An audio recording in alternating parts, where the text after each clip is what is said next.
नमस्कार मित्रों, एक बार फिर उपस्थित हूँ आप सभी के समक्ष। मैं डॉक्टर सत्यनारायण भारद्वाज। जैसा कि अभी इससे पूर्व के लेक्चर में मैं चर्चा कर रहा था मुनि भरत द्वारा विरचित नाट्य शास्त्र, और उसके छठे अध्याय की हम चर्चा कर रहे थे, षष्ठ अध्याय की। और उसमें हमने प्रारंभ किया था, नाट्य शास्त्र का परिचय हमने बताया, और उसमें जो 3 विधियां थी जिसके द्वारा इस नाट्य विद्या का, क्योंकि नाट्य विद्या जो है वो बहुत विस्तृत है, अनेक तत्व हैं और इतना विस्तार है कि कितनी ही उस पर चर्चा करे वो संपन्न नहीं हो सकती। तब भरत मुनि ने ये कहा कि इन विषयों को हम संग्रह, कारिका और निरुक्त द्वारा समझ सकते हैं, यानी उसका संक्षेप करके और व्याकरण पद्धति से हम उसको समझ सकते हैं। तो उस विषय पे हमने चर्चा की। अब जो है वो वही षष्ठ अध्याय का ही विषय है, लेकिन नाट्य विद्या के जो अन्य तत्व हैं वो संग्रह, कारिका और निरुक्त के आधार पर ही इन तत्वों को हमें समझना चाहिए। यानी यहाँ पर भरत मुनि ये कहना चाहते हैं कि इस ग्रंथ में मैं इन सब विषयों को बड़े संक्षेप, सूत्रात्मक शैली में संक्षेप में आप लोगों को बता रहा हूँ। तो यानी इसमें उसी संक्षेप रूप में ही हमें समझना चाहिए। और इस लेक्चर में हम नाट्य विद्या के जो तत्व हैं, यानी रस तो है ही, प्रमुख रूप से रस तो है ही, लेकिन रस के अलावा भी जो और तत्व हैं, भाव हैं, संगीत है, वाद्य यंत्र हैं, अभिनय है, उनके प्रकार हैं, तो ये सारे जो तत्व हैं उन पर हम चर्चा करेंगे। तो सबसे पहले जैसे मैंने कहा था कि रस जो है वो किसी भी काव्य की आत्मा होती है, और खासकर अगर अभिनय के रूप में देखें तो अभिनय में अगर रस नहीं मिले, रस प्राप्त नहीं हो तो उसको कोई देखेगा ही नहीं। इसलिए अभिनय जो है वो रस प्राप्ति का एक बहुत ही प्रमुख साधन है, प्रमुख कारण है, और उसके द्वारा हमें रस की प्राप्ति होती है। तो सबसे पहले रस की परिभाषा भी हम पढ़ेंगे जब रस निरूपण। अभी यहाँ क्योंकि नाट्य तत्वों के विषय में ही बात कर रहे हैं हम, तो तत्व के रूप में एक रस भी है, इसीलिए हम यहाँ केवल रसों की संख्या के बारे में हम बात करेंगे। हालांकि मैंने इसकी परिभाषा बताई थी कि ये जो रस है, और आगे के जस्ट इसके आगे वाला जो लेक्चर होगा उसमें हम रस की परिभाषा की भी बात करेंगे। लेकिन यहाँ संक्षेप रूप में मैं बता दूं कि रस जो है वो ब्रह्म स्वाद सहोदर है, अर्थात ब्रह्म के समान, ब्रह्म की प्राप्ति के समान आनंद देने वाला है। इसीलिए रस जो है वो किसी भी नाट्य का या किसी भी साहित्य की आत्मा कहलाती है। यहाँ सबसे पहले क्योंकि नाट्य तत्वों के बारे में हम बात कर रहे हैं, नाट्य विद्या के तत्व, तो ये 8 रस भी नाट्य विद्या के तत्व हैं। और मैंने कहा भरत मुनि ने 8 रस माने हैं, उन्होंने शांत रस की कोई चर्चा नहीं की। बाद के शास्त्र जो विद्वान हैं उन्होंने 9 रस मान करके शांत रस को भी नाट्य का, यानी नाटक का एक प्रमुख रस माना है।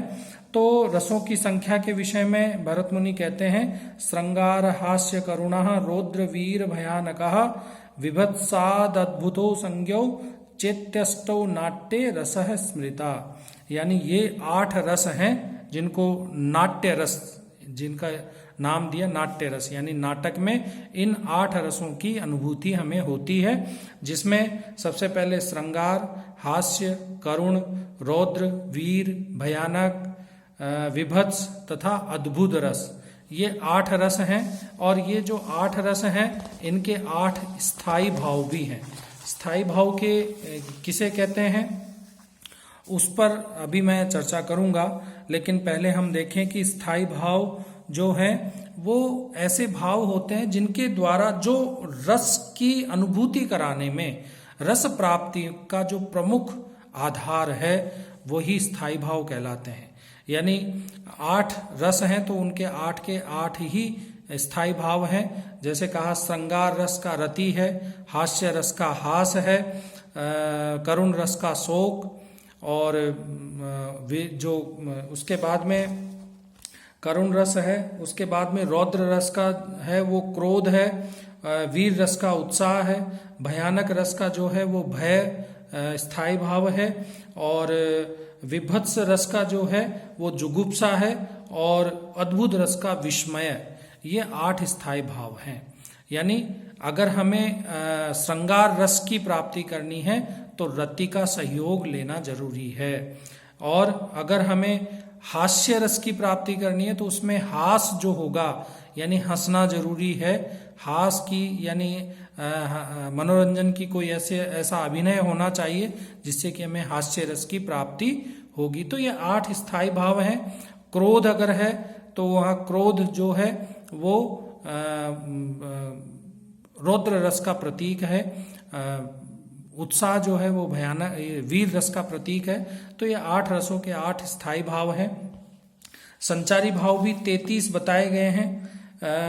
33 में कुछ मैं वैसे नाम बताऊं, निर्वेद, ग्लानि, शंका, असूया, मद, श्रम, आलस्य, दैन्य, चिंता, ये सारे ऐसे संचारी भाव हैं जो हमें रस की प्राप्ति कराने में बहुत ही उपयोगी सिद्ध होते हैं। इसके अलावा जो है वो सात्विक भाव भी मानते हैं, और सात्विक भाव जो हैं वो भी 8 माने जाते हैं, जिसमें स्तंभ, स्वेद, रोमांच, स्वरभंग, वेपथु, वैवर्ण्य, अश्रु तथा प्रलय नामक ये 8 सात्विक भाव हैं जो क्रमशः उन्हीं रसों का जो 8 रस हैं उनका आस्वादन करवाते हैं। अब मैं चर्चा करना चाहूँगा संक्षेप रूप में कि ये भाव क्या कहलाते हैं, भाव किसे कहते हैं। हालांकि इससे अगले वाले लेक्चर में भाव की परिभाषा भी हम पढ़ेंगे, लेकिन भाव का मतलब होता है जो भावित करे, अर्थात हमारे चित्त को उसके अनुरूप जो बदल देता है। अगर हम श्रृंगार रस की बात कर रहे हैं तो हमारे चित्त में कुछ श्रृंगार परक जो अनुभूतियां हैं उसको उत्पन्न कर देता है। हास्य की बात करें या हास्य रस की बात करें तो वो हास्य रस, जैसे ही हम वो हास्य रस देखते हैं तो वो हमारे चित्त को हंसी वाली स्थिति में पहुंचा देता है। कोई अगर हम मार्मिक सीन देखते हैं, मार्मिक दृश्य देखते हैं तो हमारे चित्त को वो करुण रस से आस्वादन करवाता है। तो ये सारे जो भाव हैं वो चित्त वृत्तियां हैं, अर्थात चित्त को उसी के अनुरूप जिस रस का हम आस्वादन करने जा रहे हैं उसी के अनुरूप उसको परिवर्तित कर देना, उसमें स्थापित कर देना, वो भाव कहलाते हैं। और ये जो भाव हैं, जैसा कि कहा भी गया, भरत मुनि ने तो रस की उत्पत्ति का ही कारण यही बताया, जो उन्होंने कहा ना, रस निष्पत्ति इन्हीं भावों के आधार पे होती है। तो भरत मुनि ने कहा विभावानुभाव व्यभिचारी संयोगाद रस निष्पत्ति, अर्थात रस की निष्पत्ति ही इन भावों के संयोग होने पर, इन भावों के साथ होने पर हमें रस की निष्पत्ति होती है, रस का आस्वादन होता है। तो सबसे पहले उन्होंने कहा विभाव। विभाव क्या होते हैं? यानी जो चित्त है, हमारा चित्त शांत होता है, लेकिन उस शांत चित्त को जो विकृत कर देता है विभाव की ओर। भाव यानी जो ओरिजिनलिटी है, जो वास्तविकता है। और वास्तविकता क्या है हमारे चित्त की, कि हमारा चित्त शांत होता है। लेकिन जब ऐसा कोई सीन, ऐसा कोई अभिनय के द्वारा ऐसा कोई दृश्य हम देख लेते हैं नाटक में, तो हमारा चित्त उस रूप विभाव हो जाता है, उसका भाव परिवर्तन हो जाता है।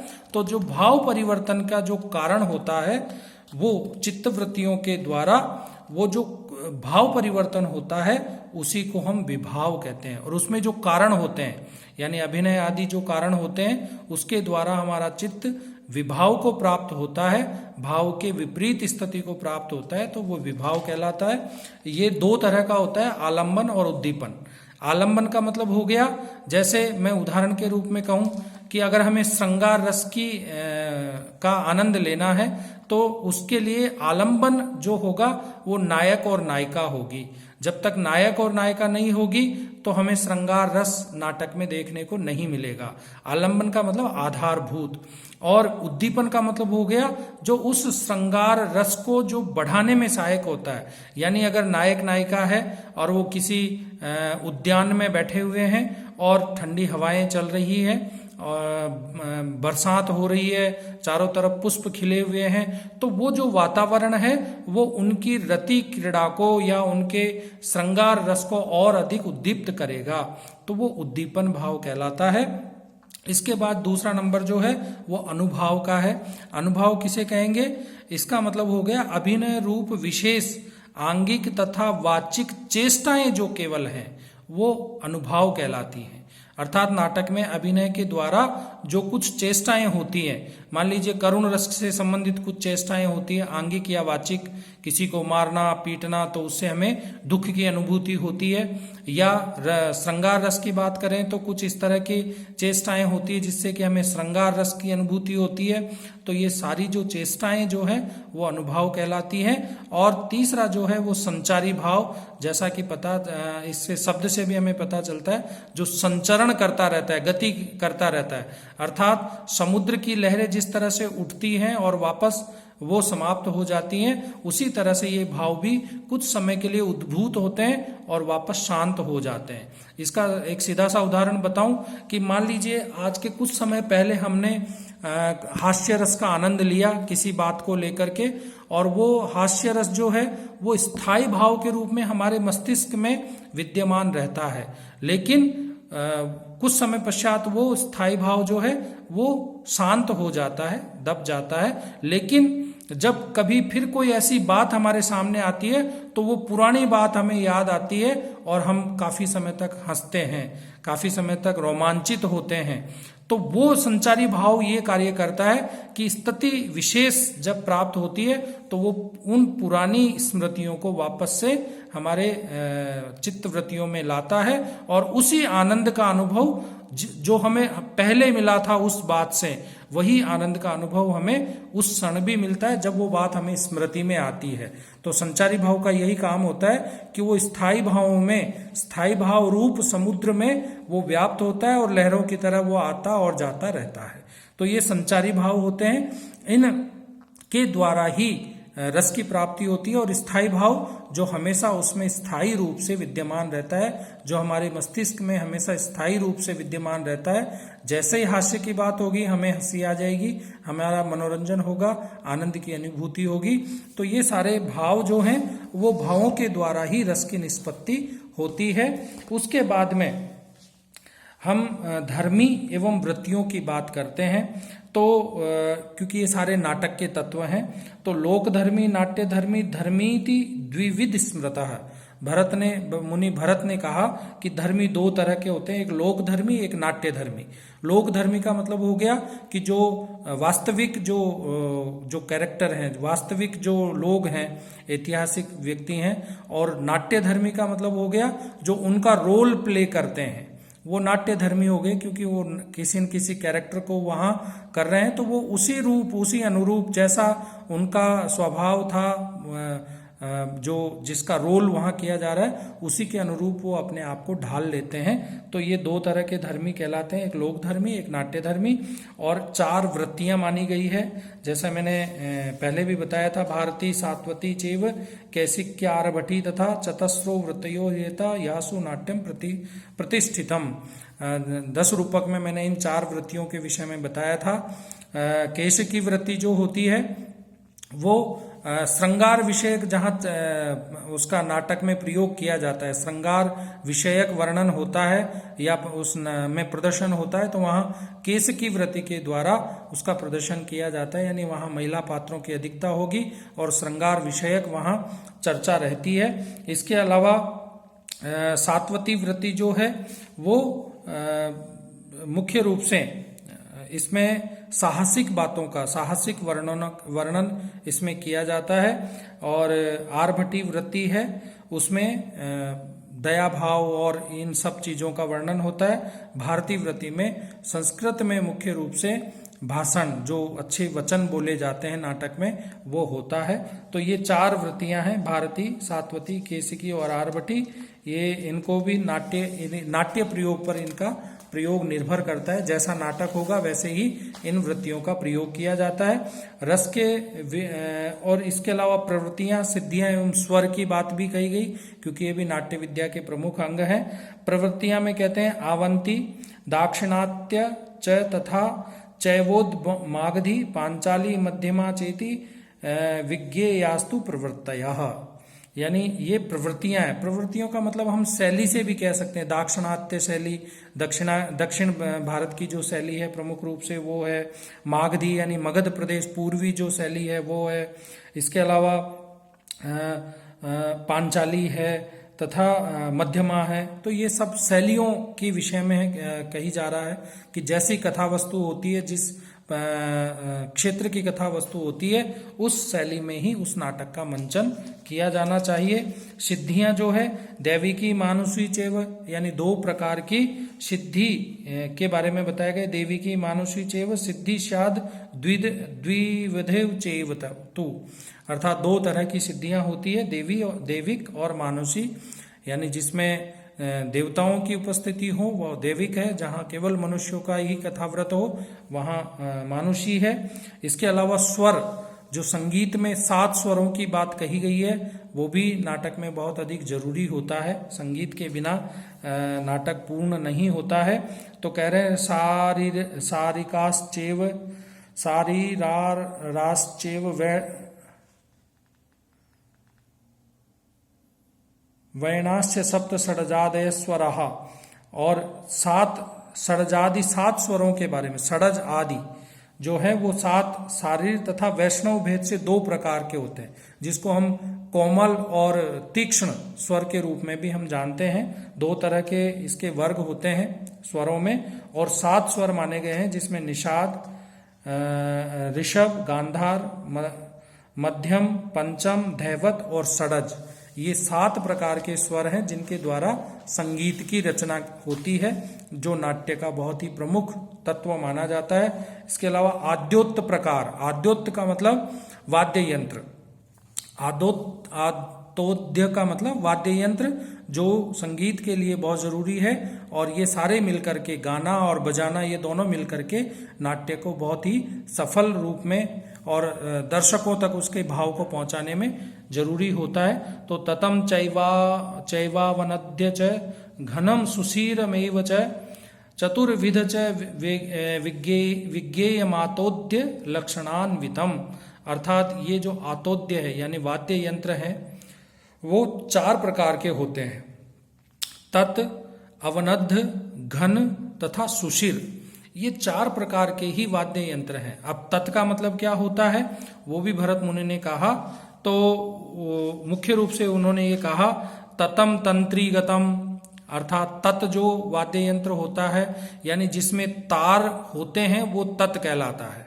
यानी वीणा है, सितार है, आजकल जिसको हम वायलिन बोलते हैं, ये सारी जो चीजें जिसमें तार लगे होते हैं वो तत्, वो सारे वाद्य यंत्र तत् के अंतर्गत आ जाते हैं। और कहते हैं ततम तंत्रीगतम गेयम, और वनद्धंतु पौष्करम, और अवनद्ध जो वाद्य यंत्र है उसमें पौष्करम, पौष्करम यानी पुष्कर, जो मढ़ा हुआ होता है, यानी जैसे ढोलक है, नगारा है, तबले हैं, मृदंग है, जो मढ़ा हुआ होता है वो सारे जो हैं वो अवनद्ध के अंतर्गत आ जाते हैं। और तालोपयोगी जो मजीरा आदि है या जो ठोकर से बजने वाले वाद्य यंत्र हैं वो घन कहलाते हैं। तथा सुशीर का मतलब हो गया जो फूंक मारने से जो वाद्य यंत्र बजते हैं, बांसुरी आदि जो हैं वो सुशीर वाद्य यंत्र के अंतर्गत आते हैं। तो इस प्रकार ये 4 प्रकार के वाद्य यंत्र हैं, वो भी नाटक के प्रमुख तत्व हैं नाट्य विद्या के, वो भी आना चाहिए। उसके बाद जो कह रहे हैं इसमें कि ध्रुव गान जो है वो 5 प्रकार का होता है। ये भी नाटक में बहुत अधिक महत्व होता है। ध्रुवा के संयोग से होने वाला जो गायन है वो 5 प्रकार का है। प्रवेश, आक्षेप, निष्काम, प्रसादिक तथा आंतर।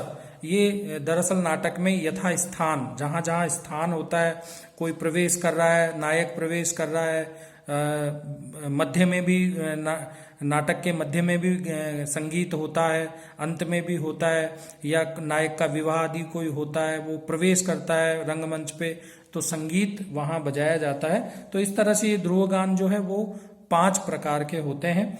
और चतुरस्रो विकृष्ट रंगस्त्रयश्च कीर्तितः है। और मंडप या प्रेक्षागृह यानी नाट्यशाला जो है वो तीन तरह की होती है, चतुरस्र, विक्रस्त्र और त्रयस्त्र, यानी अलग अलग नाप चौक से ये बनाई जाती है।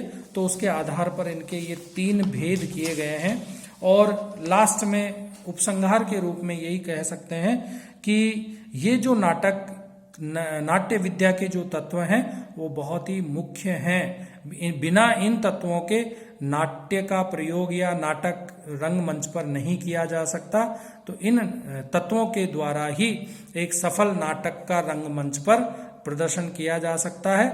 और किसी भी नाटक को करने वाला पात्र है या जो नाटक का जो निर्देशक होता है, उनको इन तत्वों का बहुत ही भली भांति ज्ञान होना चाहिए, तब ही वो इस नाट्य विद्या को, इन नाट्य विद्या के तत्वों के द्वारा उस नाटक की सफलता जो है इन तत्वों पर ही आधारित है। जब तक इन तत्वों का भली भांति हम पालन नहीं करेंगे तब तक वो नाटक जो है वो सफल नहीं हो सकता। तो इस विषय पर इतना ही। आगे जो हम चर्चा करेंगे, क्योंकि मैंने कहा छठा अध्याय जो है वो प्रमुख रूप से रसों पर है, आगे हम के अध्याय में हम रस निरूपण पर चर्चा करेंगे। तो आप सभी का बहुत बहुत धन्यवाद। नमस्कार।